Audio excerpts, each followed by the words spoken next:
Good morning बच्चों, आपको कृषि संयंत्र यंत्र के बारे में बता रहे थे।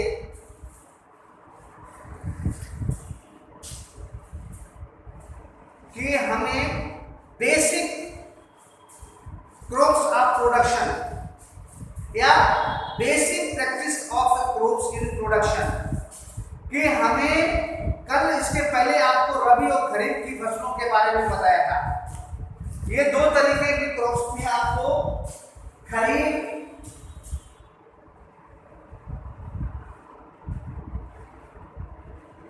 और रबी।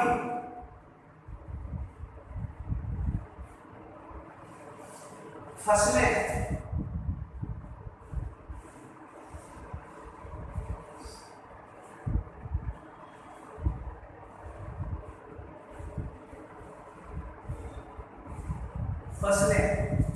कि खरीफ की फसलें क्या होती हैं, इनमें कौन कौन सी चीजें आती हैं, और रबी की फसलें आती हैं, इसमें कौन कौन सी फसलें आती हैं।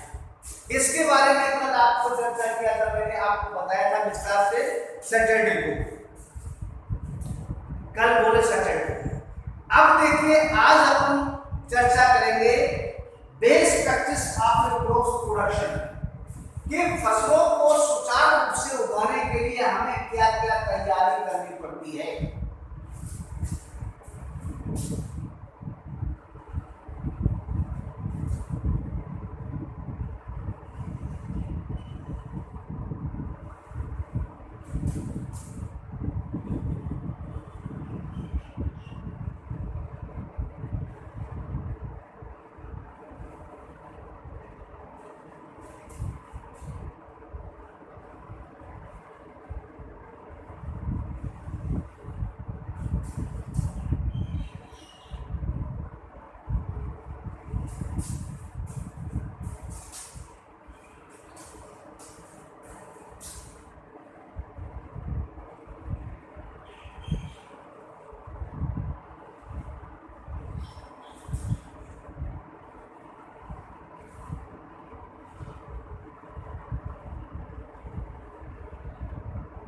प्रोडक्शन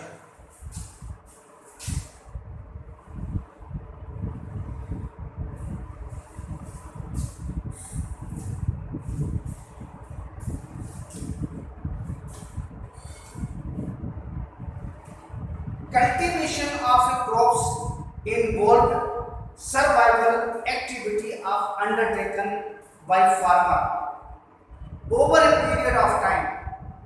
यानी कि नंबर एक, इसके बाद क्या होता है, हम कल्टीवेट करते हैं अपनी जमीन को, जिसको बोलते हैं जुताई करना। निश्चित समय के अंदर you may find that these activity are a similar to those carried out while a gardener, for even while you grow a ornamental plants in your houses। जैसे कि आप अपने घरों के अंदर गमलों के अंदर कुछ नए पौधों को उगाते हैं।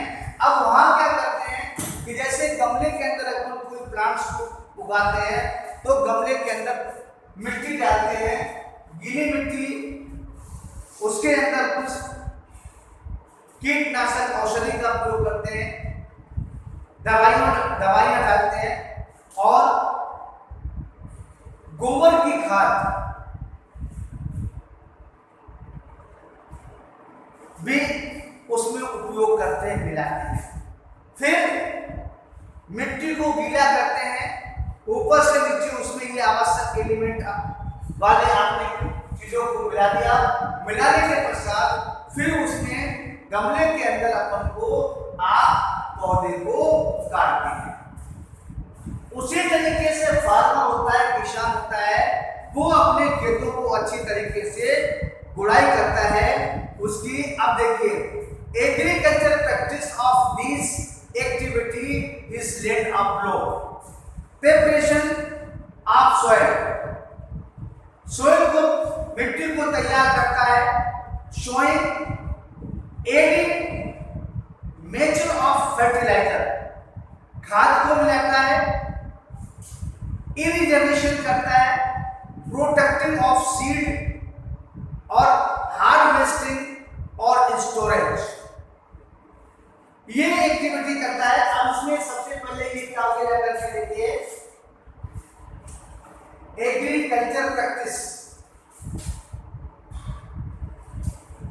एक्टिविटी आर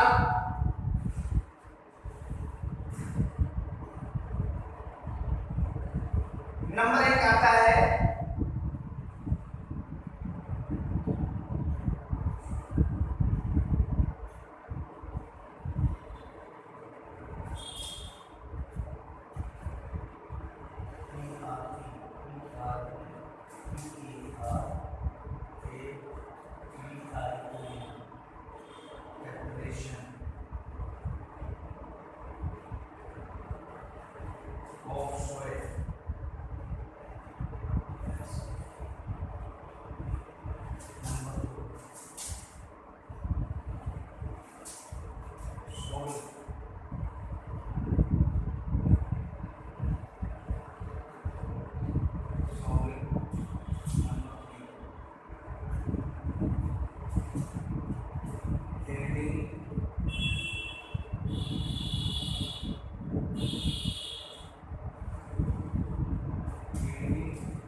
फसल को उगाने से पहले किसान निम्न एक्टिविटी अपने लैंड के साथ, अपने जमीन के साथ ही करता है।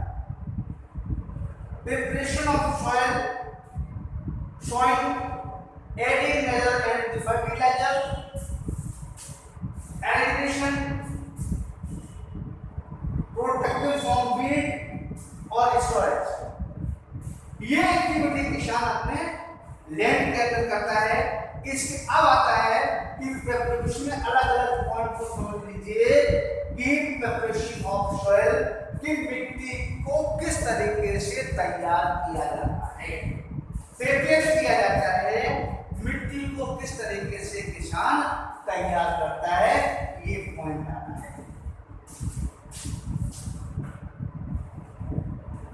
The preparation of soil is the first step before growing a crops. One of the most important tasks in agriculture is to turn the soil and allows it. This allows the roots to the percentage deep into the soil. The loose soil allows the roots to the breathe easily even when stay too deep into the soil. Why does the losing of soil allow the roots of breath easily? अब इसको question कह रहा है कि why does the losing the soil, कि मिट्टी को loose क्यों रखा जाता है? कि जो किसान होता है इसकी फर्स्ट स्टेप क्या है कि जो मिट्टी होती है वो मिट्टी को, जिसको लूजिंग मतलब होता है पोला ढीला, क्यों रखा जाता है? ये है इसका आंसर। क्या है? आपने देखा है one of the most important task of agriculture to turn the soil is loosing the oil of root. अब इसमें the allow the roots are present deep into the soil. अब इसमें क्वेश्चन है why does the loosing the soil and allow roots the breathe easily, क्योंकि जो roots होती है आसानी से सांस ले सके।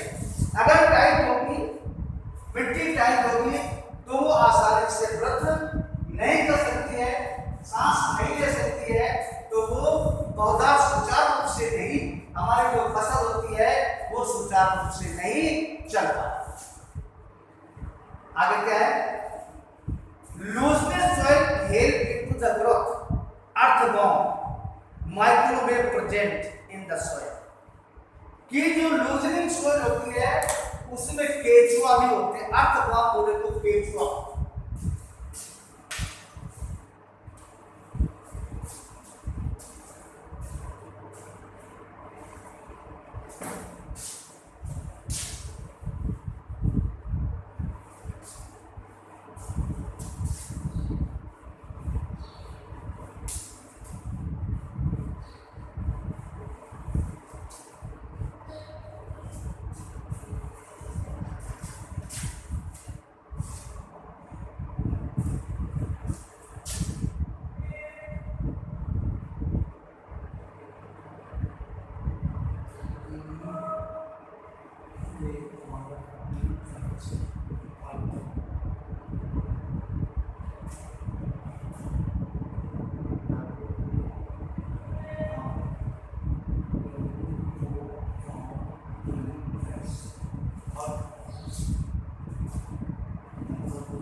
केचुआ जो होता है इसी क्या करता है, लूजिंग मिट्टी जो होती है नीचे की मिट्टी को ऊपर लाता है और मिट्टी को ही खाता है, मिट्टी को ही खाता है और नीचे की मिट्टी को ऊपर लाता है, ऊपर से मिट्टी को नीचे ले जाता है। जिससे क्या होता है, जो मिट्टी होती है पोली होती है, मतलब पोली होती है, नमी युक्त होती है, जिससे क्या होता है उसमें जो एयर होती है आसानी से पास हो जाती है। आसानी से जो रूट्स होती हैं वो एयर को ऑब्जर्व कर लेती हैं और हमारा जो पौधा होता है हमारा आसानी से चलता है, खेती बाड़ी आसानी से होती है। अच्छा, microwave present in the soil. Soil के अंदर माइक्रोवेव भी उपस्थित रहते हैं। These organism are friends of the farmer. Who organism friend of the farmer? Earthworm. Earthworm is a friend of the farmer.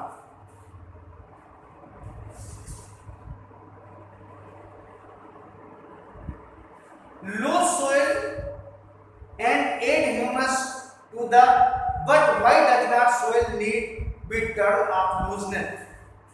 You have learned in the previous classes that soil contains material, water, air and some living organism in adding. That plants and animals get a decomposer of the soil organism. अब देखिए what is the soil organism? Humus किसे कहते हैं? Soil organism किसे कहते हैं? एक death component. जैसे आप यूं समझ लीजिए कि हम एक गमला लेते हैं, डेड कंपोनेंट क्या होता है, हम एक गमला लेते हैं, उस गमले के अंदर हम हम एक पौधा लगाते हैं और वो पौधा जो होता है वो धीरे धीरे ग्रो करता है, बढ़ जाता है। बढ़ने के बाद उसकी कुछ पत्तियां पीली पड़ करके उसी गमले के अंदर गिर जाती हैं। फिर हम क्या करते हैं कि वो गीली जो पत्ती होती है वो सूख जाती है, मुरझा जाती है, और हमें उस मुरझाई हुई पत्ती को उसी मिट्टी के अंदर दबा देना चाहिए। इससे क्या होता है, वो डिकम्पोज हो जाती है, नष्ट हो जाती है।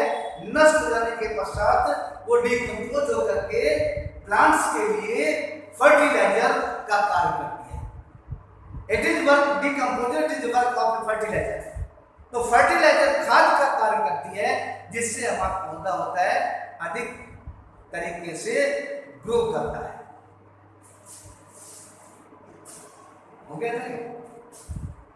ठीक है बेटा, इसके बाद इस पॉइंट को आधे ही हुआ है, आधा कल क्लियर कर लेंगे। तो who is farmer? Farmer friend is a afternoon. 9 की बुक है क्या अपने पास? हैं? 9 की 9 जनवरी की किताब तो भैया यार, ये 10th की किताब है, 9th की भाई की पास आपके पास भी नहीं है ना? ना।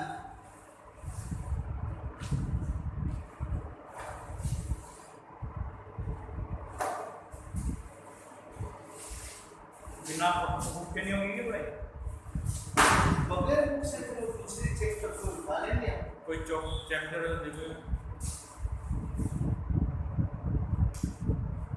हेलो, घर पे हैं?